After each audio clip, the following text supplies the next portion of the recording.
Damai sejahtera dari Allah Bapa yang melampaui segala akal budi, itulah yang memelihara hati dan pikiranmu di dalam nama Yesus Kristus Tuhan kita.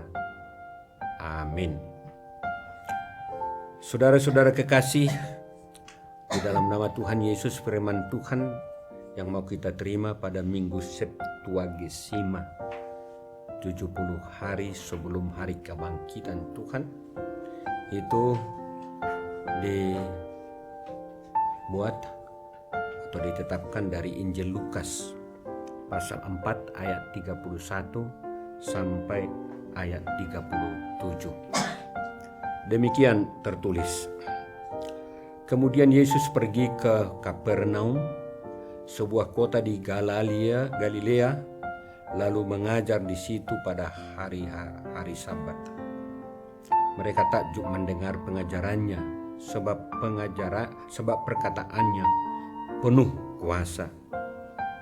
Di dalam rumah ibadat itu ada seorang yang kerasukan setan, dan ia berteriak dengan suara keras, "Hai engkau Yesus orang Nazaret, apa urusanmu dengan kami? Engkau datang hendak membinasakan kami. Aku tahu siapa engkau, yang kudus dari Allah." Tetapi Yesus menghardiknya, katanya, "Diam, keluar daripadanya."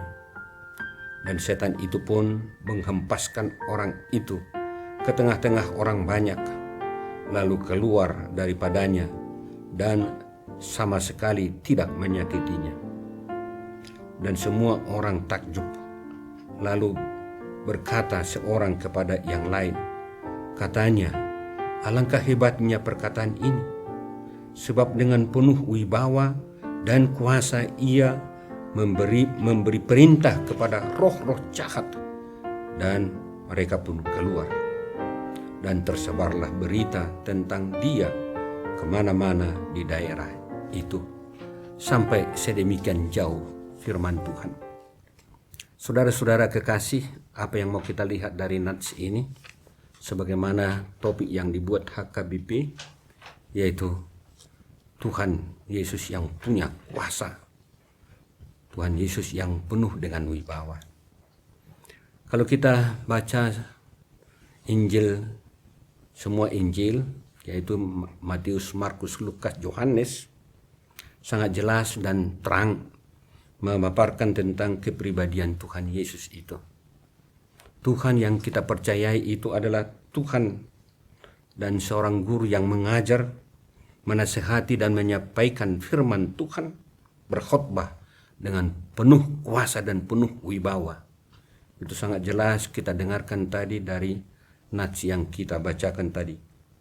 Kuasa dan wibawa dari nasihat Tuhan Yesus itu, itulah yang mau kita lihat dari firman Tuhan yang disampaikan, yang kita baca dan yang ditentukan pada hari ini.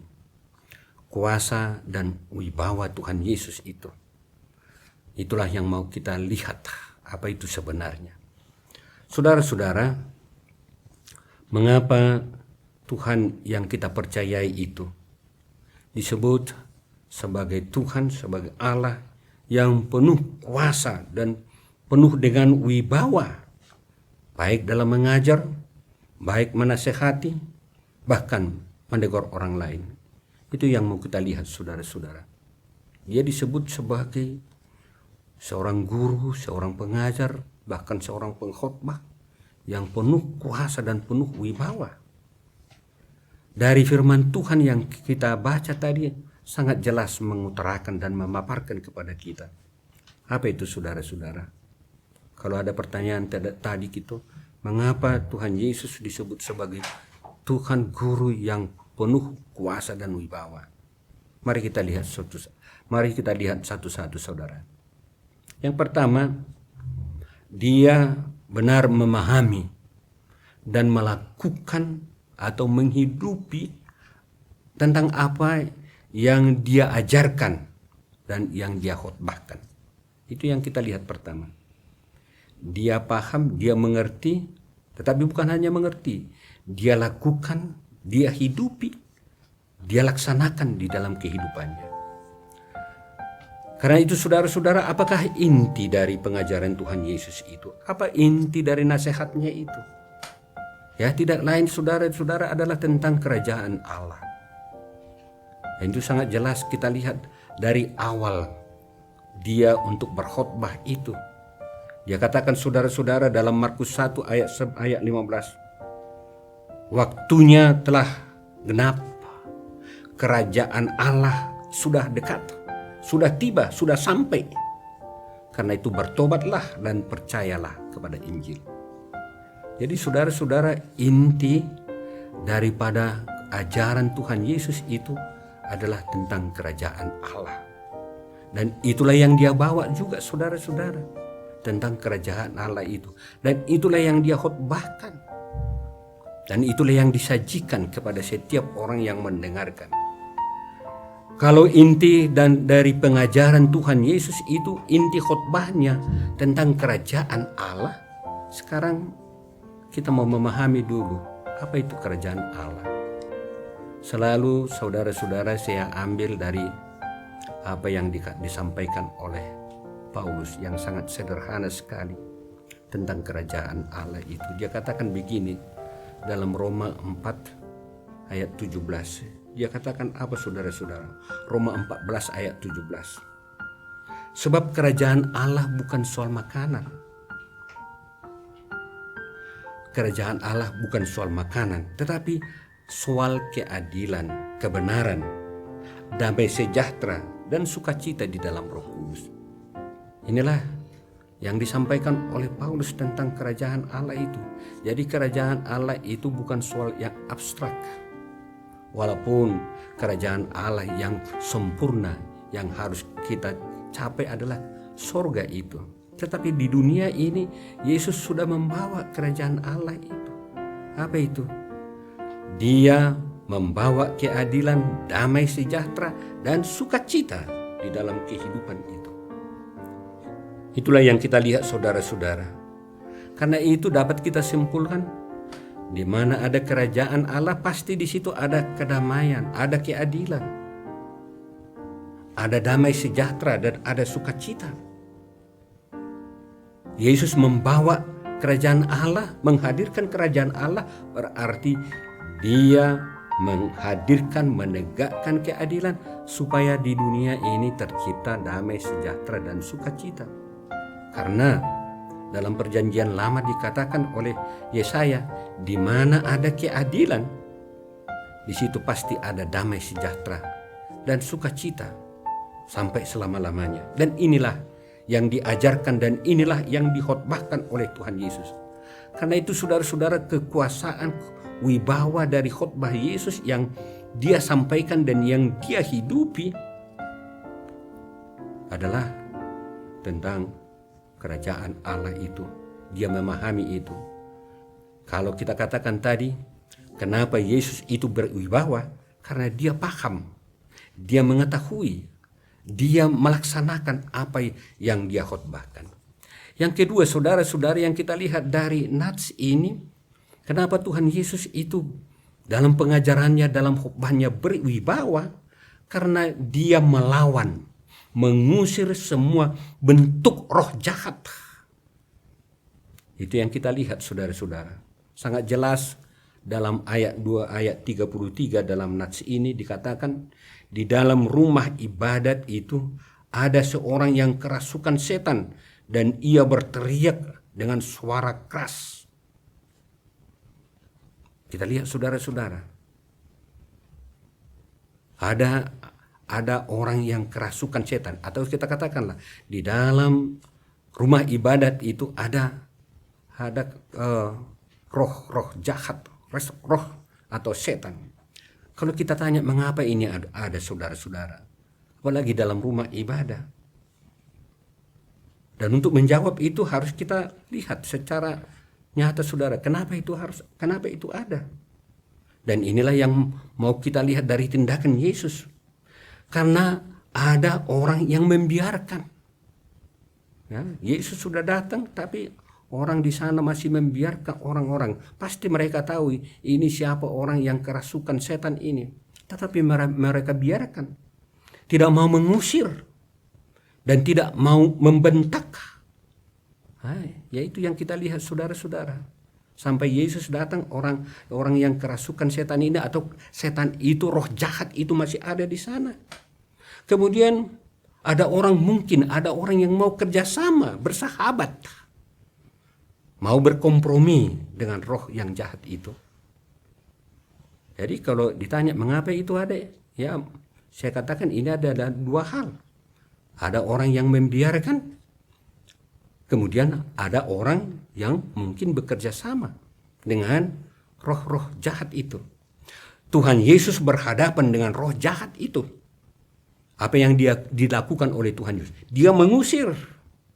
Tidak mau membiarkan itu ada dalam rumah ibadah.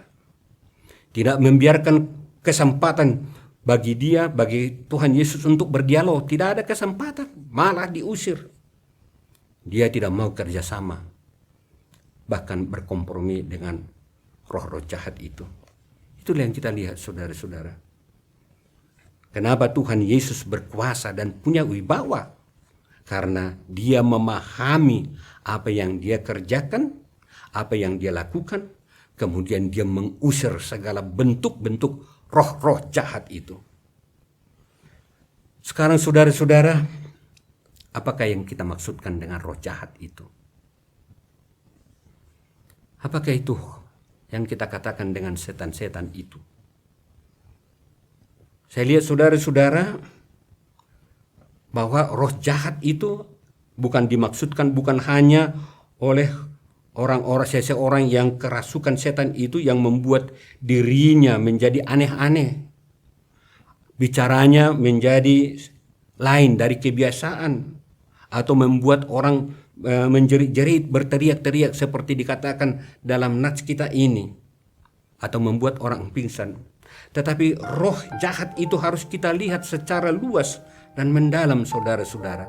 Supaya kita pahami bahwa kalau hanya berteriak-teriak saja atau membuat kata-kata yang aneh, ya boleh saja kita kenal. Tetapi yang roh-roh jahat yang belum tentu kita lihat, sungguh luar biasa, sungguh banyak di tengah-tengah kehidupan kita.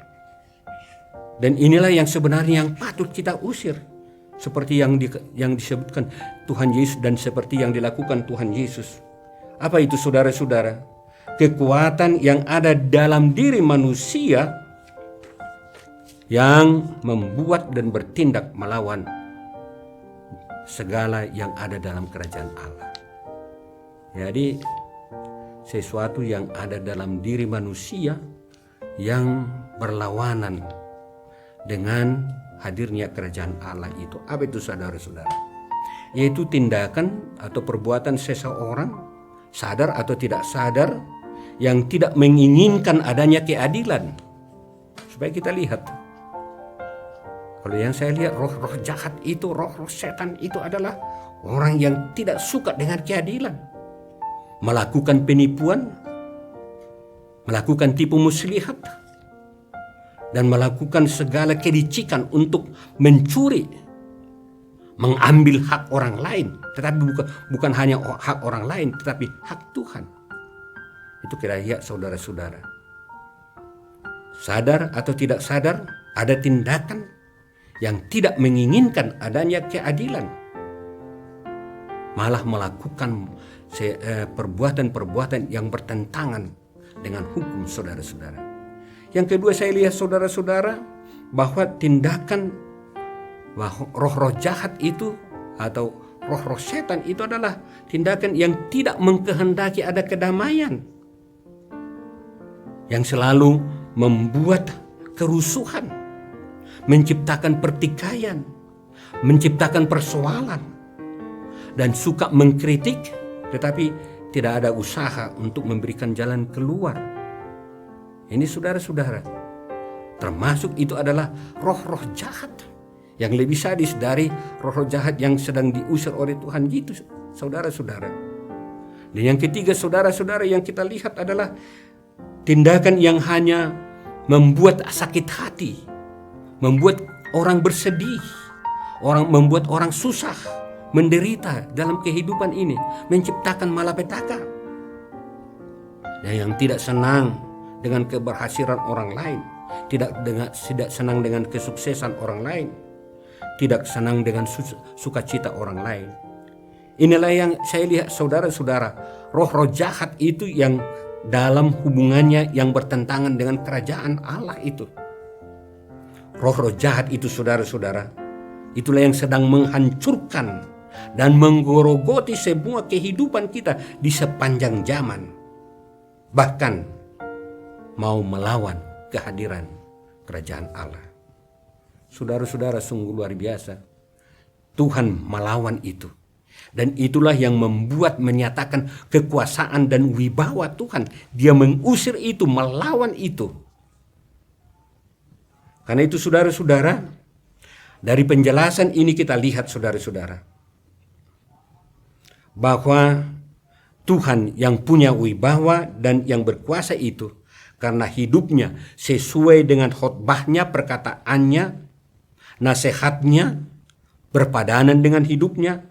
Dan di pihak lain, dia mengusir segala macam roh-roh jahat. Dan dia tidak mau berdampingan dengan itu. Dia tidak mau kompromi dengan itu. Bahkan melawan itu dengan segala kekuatannya. Dan mengusirnya saudara-saudara. Seperti mengusir roh jahat yang terjadi dalam rumah ibadat itu. Karena itu saudara-saudara perlu kita renungkan. Kalau Tuhan yang kita percaya itu punya wibawa, punya kekuasaan. Sekarang coba kita lihat dulu. Coba kita tanyakan dulu menjadi renungan dalam kehidupan kita. Masihkah berwibawa dan berkuasa gereja melakukan tugas pelayanannya bagi jemaat? Masih berkuasakah gereja? Masih berwibawakah gereja melakukan tugas pelayanannya? Masih berkuasa dan berwibawakah khotbah dari pelayan yang disampaikan di dalam acara atau kebaktian-kebaktian dalam pelayanan bagi anggota jemaat? Masih berwibawakah khotbah dan pelayanan-pelayanan yang disampaikan oleh pelayan-pelayan gereja? Masih berwibawakah orang tua? Masih berwibawakah nasihatnya, ajarannya, bimbingannya yang dilakukan kepada anak-anak dan semua keturunannya? Masih berwibawakah pengajaran dan didikan yang diberikan oleh guru? Atau secara luas lagi, masih berwibawakah aturan hukum, perintah dan teguran yang diberikan oleh pemerintah dan pimpinan-pimpinan kepada bawahan atau anak buahnya? Ini perlu dari nats ini saudara-saudara. Kalau Tuhan yang kita percaya itu adalah Tuhan yang punya wibawa dan punya kuasa. Karena kita lihat dia kehidupannya sesuai dengan apa yang dikhotbahkan, apa yang dinasehatkan, dan mau mengusir segala bentuk kejahatan dan roh-roh jahat itu. Saudara-saudara, kalau tidak berwibawa lagi, kalau tidak berkuasa lagi, maka firman Tuhan hari ini mau menyatakan bahwa hidup kita tidak sesuai dengan apa yang kita khotbahkan. Mungkin juga bahwa kita sudah mau berkompromi, mau bekerja sama dengan roh-roh jahat itu. Karena itu sudah saudara-saudara, harus ada perubahan, harus ada pertobatan. Kalau nasihat kita, kalau kehidupan kita mau berwibawa seperti yang dikehendaki oleh Tuhan, maka apa yang harus kita lakukan? Ini penting saudara-saudara. Dari firman Tuhan yang kita lihat saudara-saudara, supaya kehidupan kita, pelayanan kita, nasihat kita seperti Tuhan Yesus yang dilakukan Tuhan Yesus itu, maka apa yang harus kita lakukan? Yang pertama, bertindaklah kita seperti apa yang dilakukan oleh Tuhan Yesus. Hayati akan firman Tuhan dan lakukan itu. Ini menuntut kita saudara-saudara supaya ada kemauan menggumuli, mendalami, mempelajari akan firman Tuhan serta menghayatinya. Hanya dengan menghayati, menggumuli, dan melaksanakan firman Tuhan, kita akan punya kuasa, kita akan punya wibawa yang sesuai dengan kehendak Tuhan. Kemudian, apa yang harus kita lakukan? Jangan biarkan roh-roh jahat sekecil apapun itu memasuki atau ada di dalam dirimu. Atau jangan perbuat dirimu menjadi sumber-sumber dari roh jahat itu, yang roh jahat pakai untuk melawan segala kehendak Tuhan. Kalau kita mau mengusir itu saudara-saudara, dan kita mau melawan itu saudara-saudara, pasti Tuhan akan menolong dan memenangkan kita. Karena itu, teladani perbuatan Tuhan Yesus yang penuh kuasa agar kita menjadi berkat bagi orang lain. Amin. Kita berdoa. Terima kasih atas firman-Mu yang sudah kami dengarkan Tuhan. Jika Engkau adalah Tuhan yang kami percayai punya kuasa, punya wibawa, maka teladan yang seperti itulah yang Tuhan ajarkan buat kami sebagai pengikut Tuhan, agar kami juga dalam kehidupan ini punya wibawa, punya kuasa.